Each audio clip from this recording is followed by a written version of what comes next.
This is a Lowell Observatory podcast. 5, 4, 3, 2, 1, 0. Welcome to Stanley, a space oddity. Hello and welcome to our latest episode of Star Stuff podcast produced by Lowell Observatory. My name is Kevin Schindler and I'm the Historian and Public Information Officer here at Lowell Observatory. And I'm pleased to introduce Diana Gabaldon, or I should introduce Dr. Diana Gabaldon, who has quite a connection here to Flagstaff. Her great-grandfather built the telescope used to discover Pluto, but perhaps you know her a little bit more as an author who's written the Outlander series and is it right, a co-producer for that? A consultant? They call me a consulting producer these days, yeah. for the TV series. Yeah. Diana, it's great to have you here. Well, thanks. I appreciate it. We're sitting in kind of a Lovely historic to be building. here, yeah. This is, we're sitting in what used to be kind of right next to the baronial mansion where Percival Lowell spent his time when he was here. And in fact, this building might very well have been built by your great-grandfather and his brother. It looks faintly familiar in terms of the style. It's the eccentric angles. No angle is the same. It's like our old building, the Slifer building. Ah. I remember having an office there, and depending on where you sat in the office, like if you had a marble, it would roll that way. Yeah.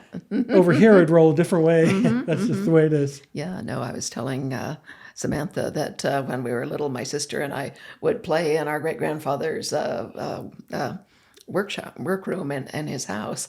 He was dead by that time. He died when I was about 4. But all of his stuff was still there, including a lot of spilled mercury from the large thermometers he was working with. At this point, we had no clue that mercury is poisonous. So we were just watching it roll along the floor. Going, Well, it clearly wasn't dangerous back then. Evidently not. Yeah. Well, he lived to be 90, and so 92, yeah. 92, right? Yeah. So it didn't affect him, or Evidently not. maybe he would have lived to be 100. I don't know. It might be, yeah.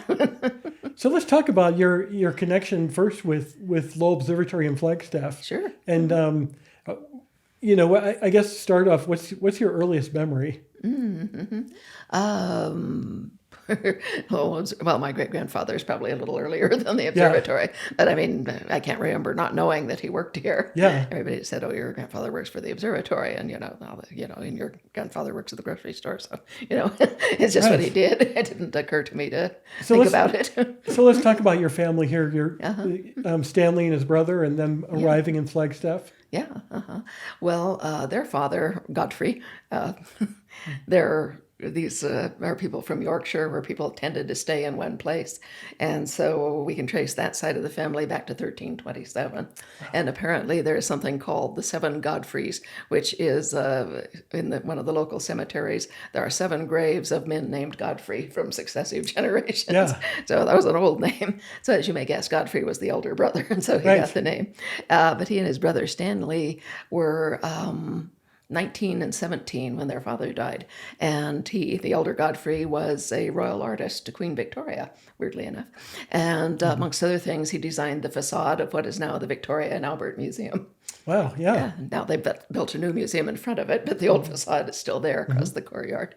And you visited it? Oh, yes, we've been there. We took the kids to it. They were not impressed.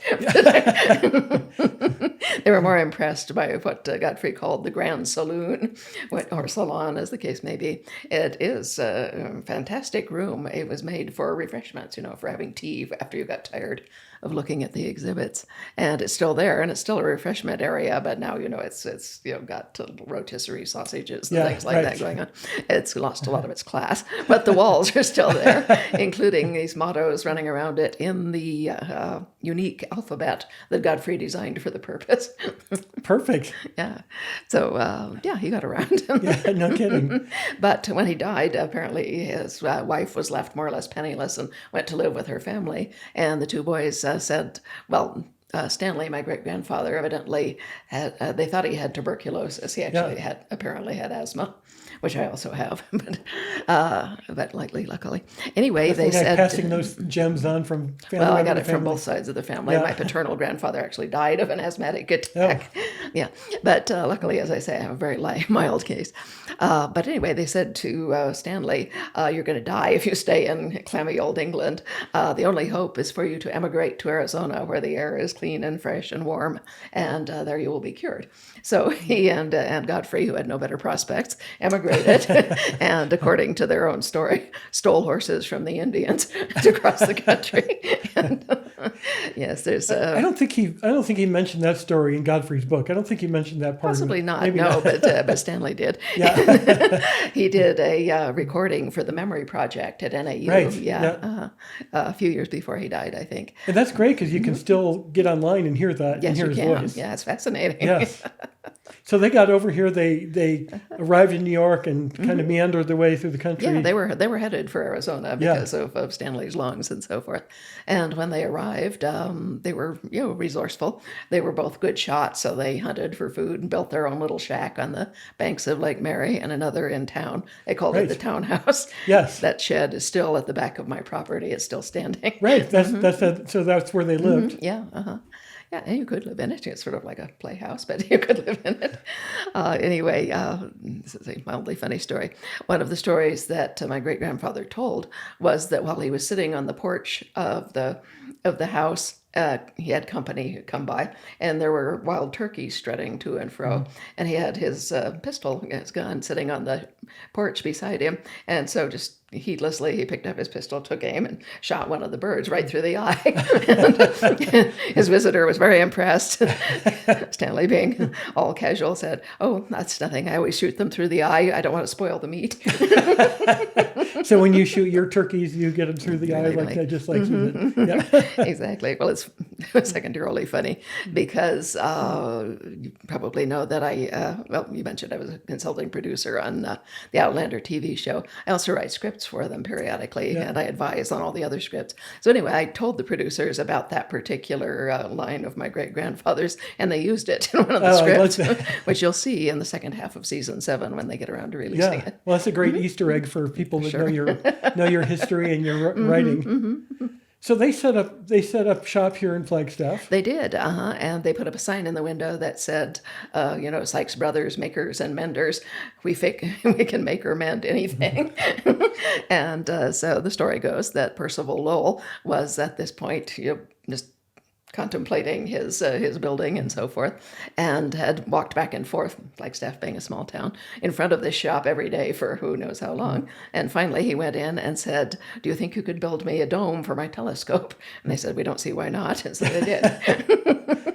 And the rest is history, as they say. Yeah, literally. That telescope dome is still sitting here. It's still in it's use, really, I gather. Yeah. It is. It's really a beacon of the Flagstaff skyline from so many places around town. Just like back then, you can see it. Yeah.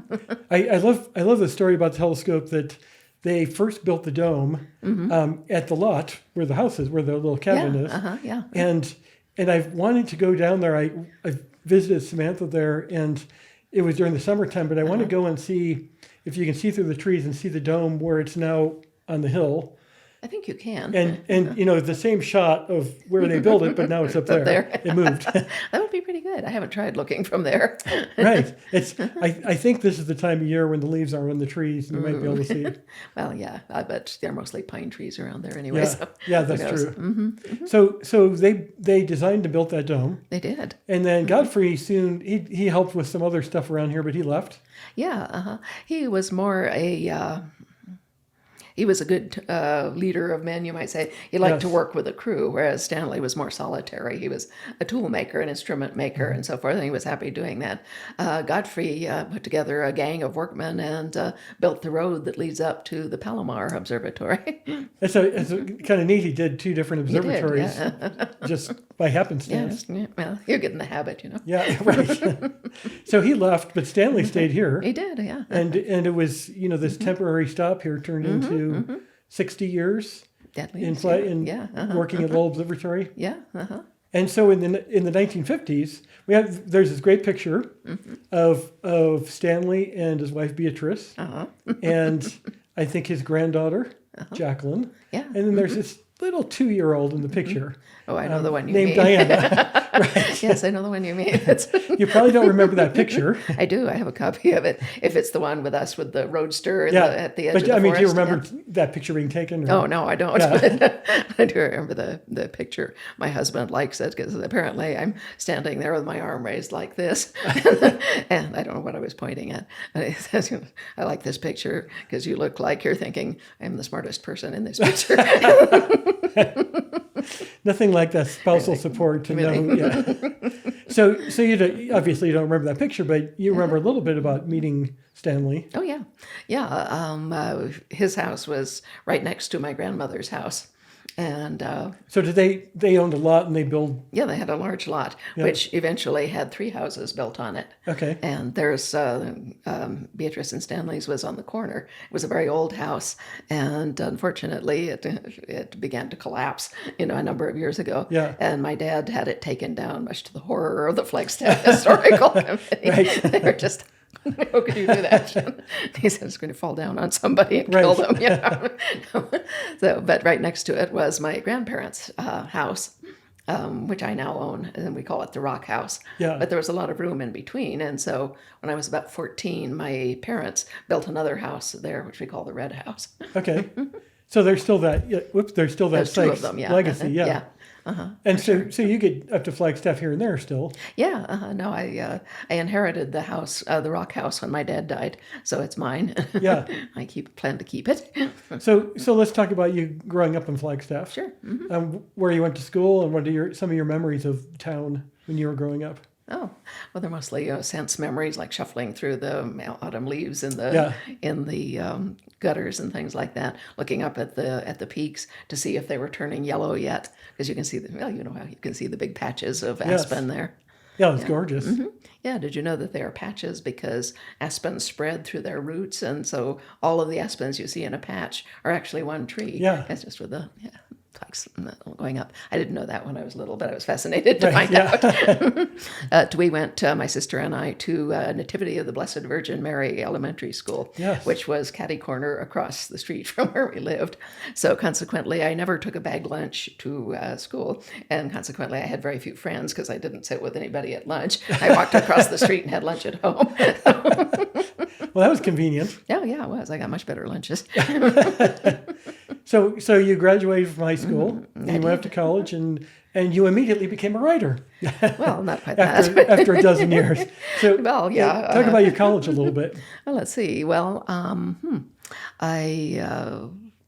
I had always wanted to be a writer since I was 8 or so. That's when I realized that people actually wrote books that didn't just appear in the library, like toilet paper in the grocery store, And so that's what I was thinking. But I don't know if you ever met my dad, but No. He was a good father.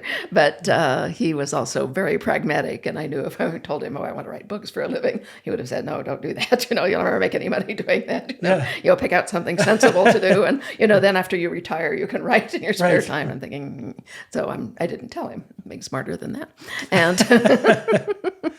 And so instead, I liked science. I went into science. And so I have a degree in zoology from NAU.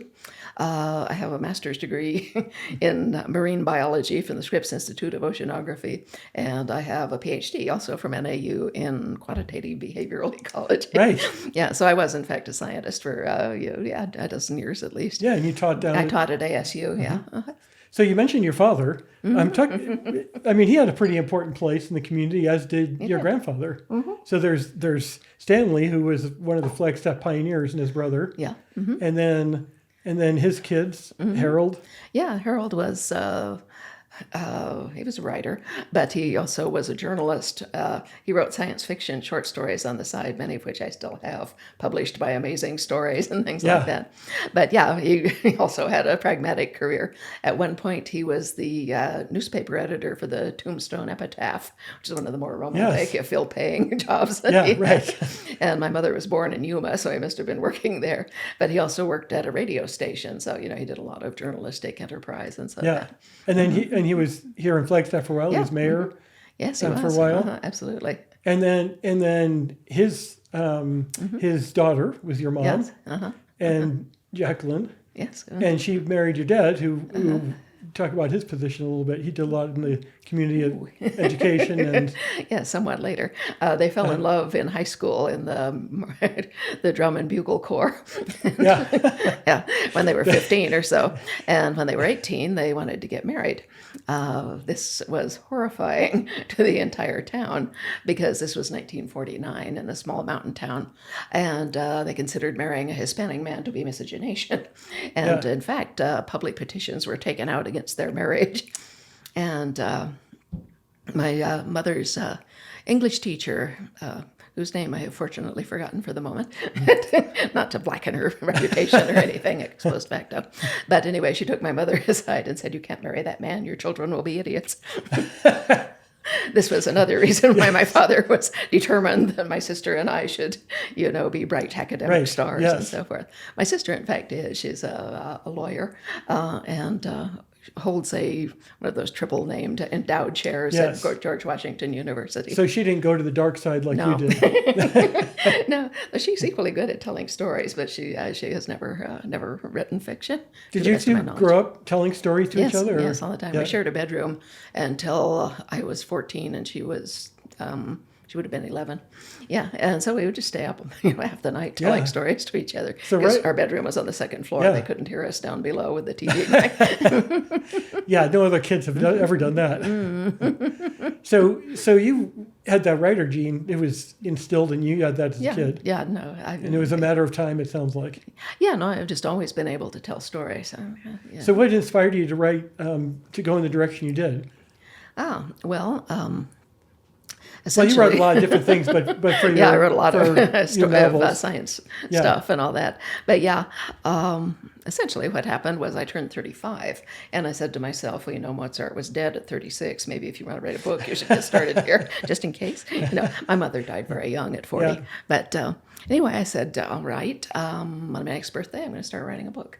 And at this point, I had no idea and continued to have no idea for some time. But I said, well, this book is for practice. I need to know what it's like to write a book. It's not so important to produce a specific kind of book. I need to know what it takes to write a book. How do you plan? How do you put the pieces together? How do you get from one page to the next? And this is something you can only learn by doing it. Yeah. So I said, okay, the important thing here is to learn how to write a book, not what kind of book it turns out to be. Yeah. This is for practice. And so I'm not going to tell anyone about it because I don't want people breathing down my neck about, when is it going to be finished and all that. And I still don't like people doing that, but they do all the time. Since it's no longer a secret. Right. Yeah. The cat's out of the bag. Exactly. So I thought, what's the easiest possible kind of book I could write for practice? Because I read everything and lots of it. And I said, well, maybe the easiest thing would be historical fiction because, there's history. You can look things up. Yeah. And I said, and I read a lot of historical fiction anyway. I kind of know what it looks like. So I said, fine, historical fiction. What would be a good time and place to write about? Because, there's a lot of it. Yeah. And so I was just thinking randomly about, well, this, maybe that, I don't know. And then one of the few TV shows I ever watched during this very busy period of my life, because I had 3 children at the same time and was also writing freelance for the computer press. But we always watched Doctor Who on TV on the weekend together. And this was a really old Doctor Who episode. It was one of Patrick Troughton's, the second Doctor. And there was a character, one of the companions that the Doctor picks up. This was a young gentleman from Scotland who appeared in his kilt. And I said, well, that's kind of fetching. Anyway, I found myself thinking about this later in church. And I said, I don't claim divine revelation, but I was in church. And I said, okay, you want to write a book? It doesn't really matter where you said it. Just pick a point and get started. I said, fine, Scotland, 18th century, since that's where this young man came from. Right. Okay. And so the next day I went to the university library, looked up Scotland, 18th century, Highlands in the card catalog, and here were 37 books with appropriate titles. So I went to the stacks where those were, and here were 400 more books about Scotland, costume, geography, history, language, anything you wanted. Well, luckily I was a staff member at ASU. I could take out all the books I wanted, and I could keep them as long as I wanted. It was a terrible wrench when I left the university and had to give them all back. But I picked out anything that looked interesting, and that's where I started writing Outlander. Mm-hmm. So do you think your background as a scientist, where you're doing research and rigorous, make sure you get the facts right, is that, is it connected with your writing, or is it just... Well, it kind of permeates everything. Yeah. if people, use the wrong word when talking to me, I will automatically correct them, even though I know I ought not. But Right. I try not to. Well, I do it to my husband all the time, but because he acts like he minds, but he doesn't really. Yeah. Anyway, yeah, no, I mean, if you are writing historical fiction, one of the things you have to consider is accuracy. How accurate do you want to be? I mean, there are subgenres of historical fiction that are not very accurate, and they're not meant to be, because they're for amusement, entertainment, Right. sexual arousal, whatever. Yeah. But by and large, serious historical fiction depends on historical facts and historical personages. And while I wasn't writing about historical personages to speak of, I figured Bonnie Prince Charlie would be coming down the road sometime right. soon, so I would need to know more about him. And so it was important. And also it was important to me to understand how the people talked, because I didn't realize this until I started doing it, but dialogue is the most important thing a novelist has with which to delineate character, get things across. If you hear somebody speak in a particular way, you know them, and you'll recognize them immediately by their voice. Some people don't distinguish the dialogue of their characters, and so their books are either confusing or dull. Yeah. But yeah, you want to do that if you can. So I learned how to do a Scottish dialect by reading novels written by Scottish people. Right. Because they don't stop using their dialect. It's fun to think, before you started writing novels, if you could predict what your future was and how you would be spending your time. It's easy to see now, but... Well, yeah, but from the other end, you have no that's idea. right. Yeah, well, as I say, I was writing this book for practice, so I was not telling anybody what I was doing.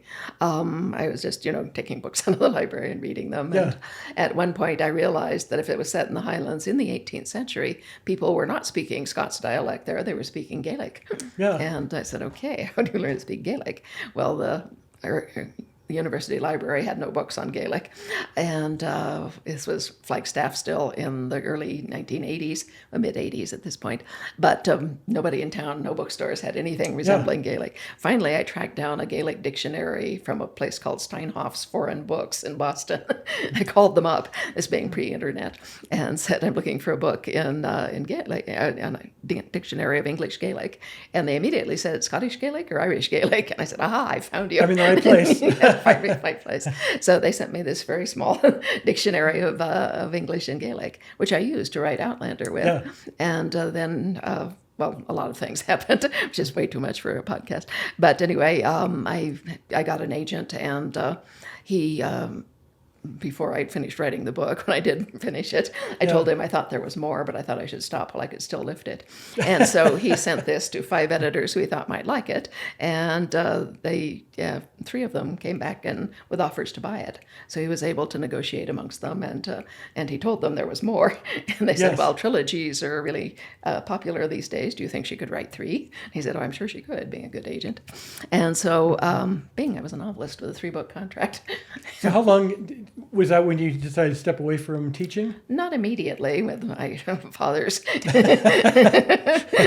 notions ringing in my ears and so forth. He was still alive. And so, he was thrilled to learn that I was getting a book published.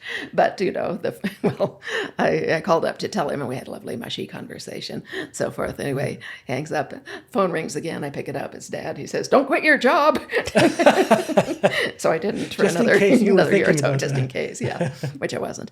But I got to thinking, around the middle of the second book, I said to my husband, I really don't need this job anymore, because they're going to pay me the advances for the second book now, which is like 3 times my salary at the university.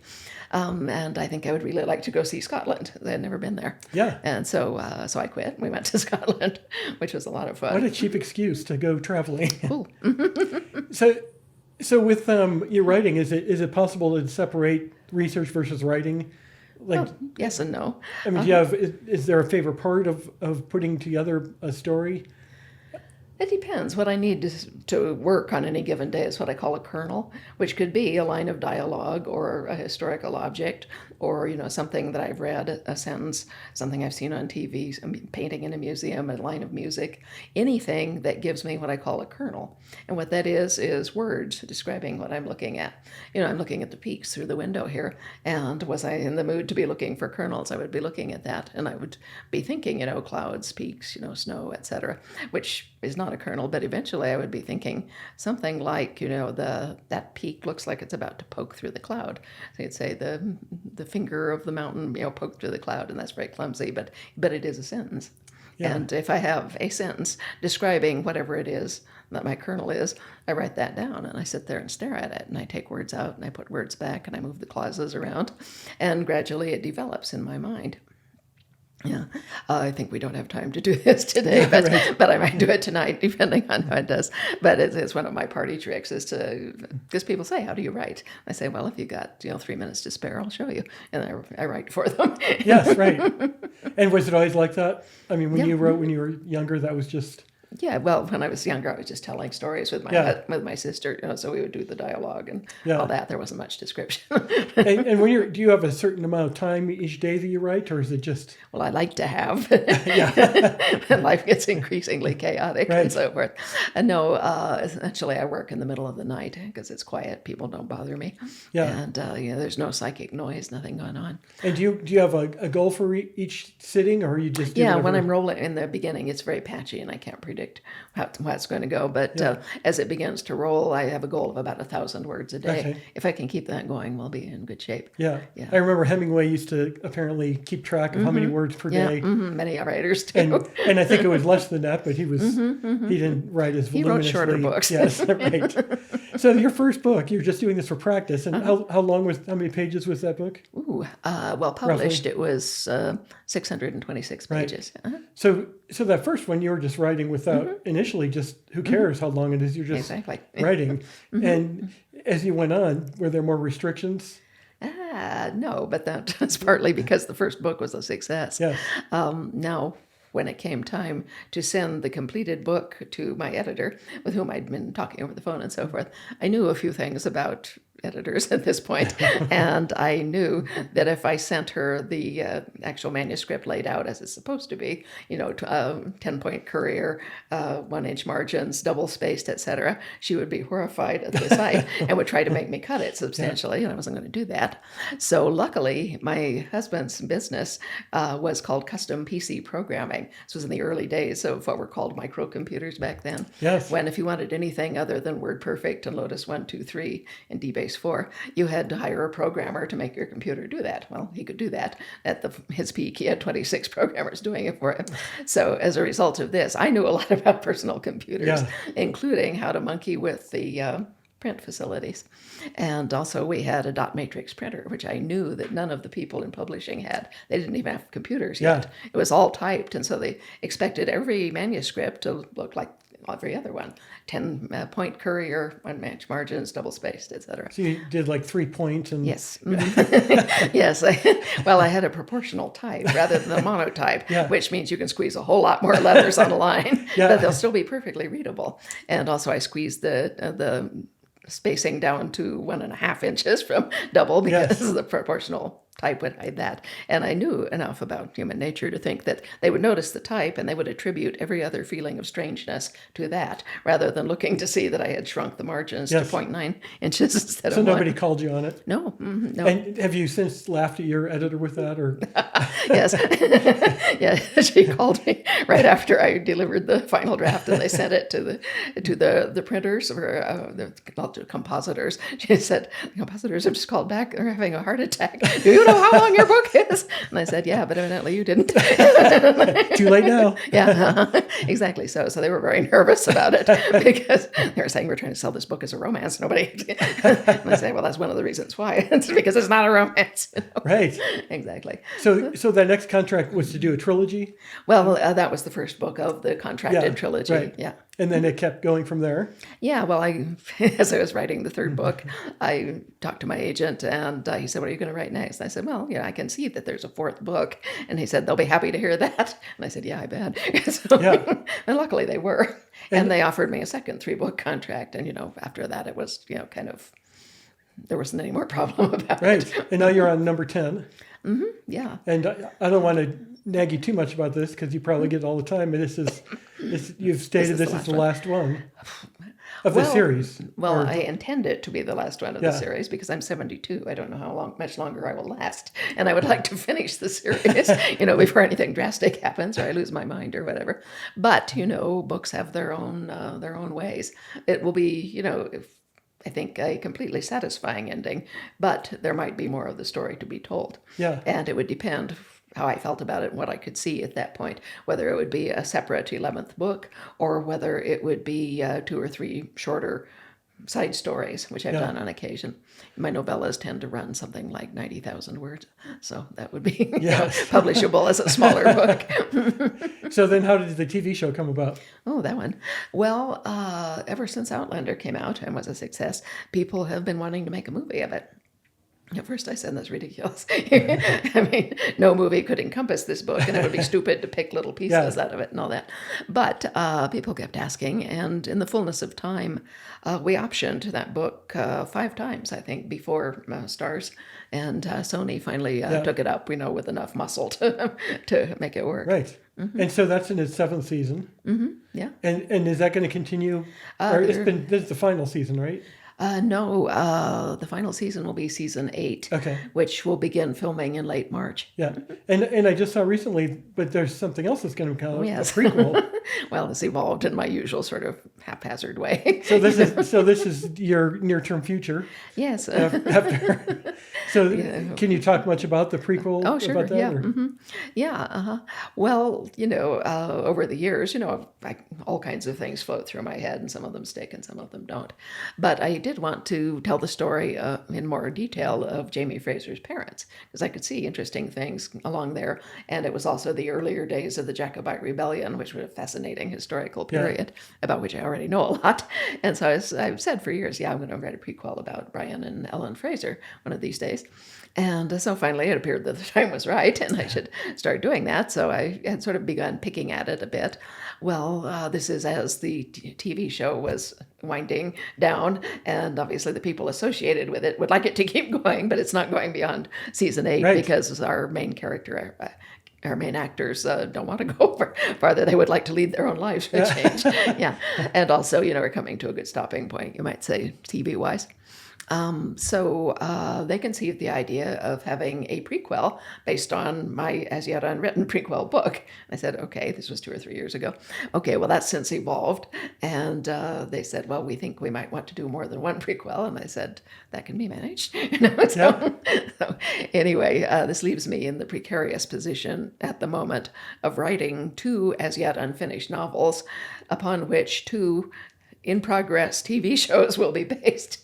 So we're handling that by just talking a lot to each other. And one of the producers really wants to tell the story of Claire's parents. And I really don't. And so I said, you do that. So you're wanting to end that series, the Outlander however series. it comes, but I'd like it to be a good stopping place, right. whether I actually stop there or not. It needs to be graceful. So, can you imagine a time when you don't want to write? No. When you just be done? You're just going to keep writing and writing. Oh, yeah. No, I like to do that.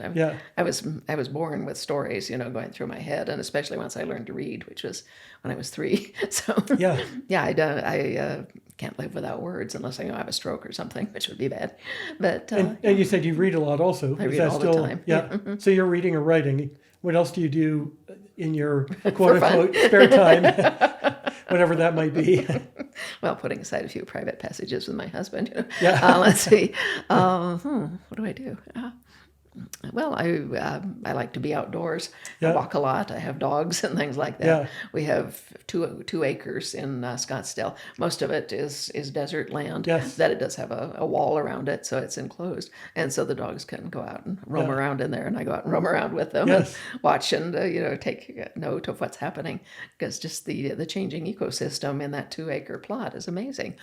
From one year to the next, a different weed will predominate. You may have 2 years in which you get those weeds they call Taiwanese, and then the next year they're gone, and it's something else, and I don't know why.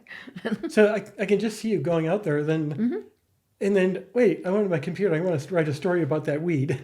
Or it just feels like you get inspired by Oh yeah, everything around you. anything. Yeah, no, museums just vibrate for me. I walk inside and start twitching Yeah. because almost anything in a museum could be a kernel for me. Yeah, sure. So when you travel, do you ever travel for fun, or is it always doing It research? tends to be combined. Yeah. Or book signings, or Yeah, well, the signings depend kind of where we are in the publication process. Yeah. Publishers really only want to do major signings, promotional signings when a book is brand new, because at that point it will affect your standings on the bestseller lists. Right. After that, it really doesn't matter. As long Yeah. as your books go on selling, that's fine, but they don't care at what level yeah. so much.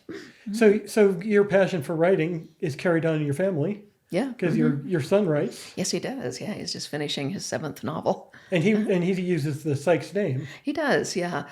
We gave all the kids my husband's name for convenience and unity and all that. So their last name is Watkins. But when he got his first book accepted, and they gave him a 3-book contract too, different publisher, but a trilogy's kind of run in the blood, I think. But his agent said to him, well, your name begins with W. This was before Amazon. And so if your books will be on the lowest shelf, by people's feet, maybe you want to pick a pen name that would get you up into Yes. the middle shelves where it's the most visible. Yeah. And so at that point, he decided he would take Sykes as his pen name. Yeah, that's great. I love that. Yeah, I do too. And so we're sitting here in the White House today. Yeah, so we are. At Lowell Observatory White House, because Nat White was a longtime astronomer, raised his family here. They lived here for 30 plus years. But we're here celebrating the iHeart Pluto Festival, which Yeah. celebrates Pluto. Very exciting. And of course, your great grandfather played an important role by building the facility He did. used to discover Pluto. Yeah, we're very proud of him. And we're celebrating that this year. This is such a great Flagstaff thing. We work with Mother Road Brewing Company, and each year they make a different brew with a Pluto theme. Cool. So we had Pluto Porter one year. Yeah. Lowell Lager. Last year was Still Air because Clyde Tombaugh needed still air to build Yeah. those telescopes. Yeah. And this year we have Makers and Menders, and you'll Cool. recognize the I the face recognize on them there. entirely. Yeah, And- that's Godfrey on the left and my great grandfather on the right. and Mother Road made this beer Cool. with that creativity in mind that maker and mender of anything they combined black lager with what they called the Whiskey Del Bach barrel aged porter. Ooh. And so it's just like your great grandfather. Yeah. That can do make it work. Yeah. And is that a trait of the family? Yes. I mean, everybody. Yes. Yeah. Including my husband, who isn't even genetically Yeah. related. Have but you he has rubbed the off same on him, thing. or he was just always that way? Oh, no, he was always that way. Yeah. That's probably one of the things that attracted me to him. Yeah. That and being very tall with red hair. So are any of the characters based on like him or people you know? Are there traits? Well, that Jimmy you- Fraser is very tall with red hair, and that's Yeah. why. But Yeah. but no, no, really, there are very few people in there that are based on a real person, other Yeah. than the historical characters. Right. There are one or two who are just bit part characters who I named after friends of mine, Yeah. and I always tell them that they're in there and show them the piece that I wrote in Yes. case they have any objections. So your characters are just you visualize what this character would be like, and they're Yeah, well, they come and talk to me. yeah. So are you ever sitting there at night in the middle of the night when everybody else is sleeping and you're talking to your characters? Well, I don't talk to them out loud, that talking would cause back? talk. Yes. No, it has to be all internal at that point. No, characters for me fall into 3 groups. We have the onions, who are the people whose innate essence I apprehend immediately. I know who they are from the moment I meet them or / create them, but then they gain extra layers as I work with them and become very rounded and pungent. And then there are the mushrooms. These are people who just pop up out of nowhere. I wasn't Yeah. expecting them. Mostly I didn't want them, but there they are. They just pop up and walk right off with whatever scene they're in. It's always nice when that happens, but I can't predict it. And the others are the hard nuts. These are the people who I have to have, either because they were real historical characters or Yeah. because some twist of the plot demanded that they exist. Clara is pregnant at the end of the 2nd book. Obviously, there has to be a child in the 3rd book. Yeah. Okay, I didn't have any idea what to do with her. She didn't talk to me for months and months. And Yeah. anyway, I have to just kind of live with them and hammer on them periodically until they break open and, confess all. So it sounds like your description, your books, you have an editor obviously, but but the final story still follows the way you want it. Yes. You're happy with them. How Yes. about the series? How that's turned out? Are you happy with how Oh. that follows the stories? Or Well, I mean, they're based on the characters. They're not. yes, and they do a good job with the main characters and Yeah. so forth. But the basic situation is that they could not get even a tenth of one of my books into an entire Right. season of that. So they have to pick and choose which pieces they want to use. Yeah. And of course, there are some pieces that are more cinematic than others. And then there's some pieces that they need because it's historical and it's going to lead to something else, Yeah. and so forth. And then there are characters that they can't resist. They say, we just have to have this, piece. Yeah. And so what they do is the writer's room, and it is an actual room, or it has been prior to the pandemic, has whiteboards all the way around it. And somebody breaks script, meaning they take it apart and write down a few words indicating the scenes, the sub-scenes, and so forth from the whole book. And then they go through these piles of little plastic magnets and put them up on their whiteboards and move them around, saying, Yeah. I have to have this, but we can't do it here. Could we do it in this one? And they move it from episode to episode and back, and some they take off and others they put up. When they have it, finally in rough shape like that, there's someone in the back of the room taking down notes from everything everybody says. These are called the room notes. And when it's all finished, a week or two later, they'll send you the room notes if you're writing the script. Yeah. And also a beat sheet, which is the condensed form of what happens. And that's your roadmap for writing that particular script. But you can wiggle things. Yeah. It sounds like you could talk writing 24/7. yeah, totally. Unless you're reading or actually doing the writing. Yeah. Have you taught classes? Oh, yeah. Uh-huh. I mean, have you ever taken a writing class? Not on purpose. Yeah. But I mean, you talk, you speak like a teacher, like somebody who shares your passion for writing and Yeah, well, I and how have a you do very it strong teacher gene, which occasionally gets me in trouble. I tell people things they don't want to know. but in yeah, a nice way. Yeah, no, I love to teach people how to Yeah. do things. And, I stumbled into this online group called the Literary Forum many years ago, back in 1985, I think, which is before I started writing Outlander. And it's not a writer's group per se, but it's a group for people who like writing and books and things like that. So many people there are not writers but want to talk books. Yeah. Many people there are writers in all different stages of development, and they love to talk writing. So, every once in a while, one of the writers who is beginning or in middle phase or something like that will put up a problem. Say, I have too many lips and eyes in my stuff. Every time I look at somebody, I'm writing his lips did this or her eyes floated around the room. And is there any way to not do this? Yeah. And as it is, there is a simple way to not do that. And so I set her an example and pointed out how you not do that. Yeah. Because, it was an easy question. Well, it just sounds like it'd be fun to sit in the classroom with you and listen to you. And we appreciate you sitting here today. It feels been like my we've pleasure. been sort of in a lesson with a fun teacher. Basically, I will just talk all day about anything. Well, and it's great, especially here at Lowell Observatory, your connection Absolutely. with Flagstaff, with Lowell Observatory. That's a pleasure and to be here. It all connects together. So thanks for being here. Oh, it's my And pleasure, entirely. If listeners wanted to learn more about you, where can they go? I have a website called dianagabaldon.com, which is very imaginative. But also I have a Facebook page, Yeah. which is author Diana Gabaldon. And you write some blog posts on your website too. Yeah, mm-hmm. So it's not just static. You write new no. stuff. So Yeah. No, I usually put, the chatty blog posts on my Facebook page, and my web mistress snags them and puts them on my website as well. So, Okay. Well, thanks for joining us today. well, thank you, Kevin. It's been a great pleasure. And you thank- letting me talk. I was going to say talking with you, but Oh, this is, yeah, I don't let you get I a word just in push a button and you go. Yes, I'm afraid so. So we appreciate that, and we appreciate everybody watching. Well, thank you so much. And we until- appreciate Nate for filming it. Yeah. Yep. Thanks, Nate. Again, Nate worked at Lowell Observatory here for several years and deserted us. But he still comes back to do this. So we really appreciate having him. Can't keep me away. Forever no. part of the Lowell family. So Absolutely. thanks everybody for joining us, and we'll see you you. next time on Star Stuff. For sure.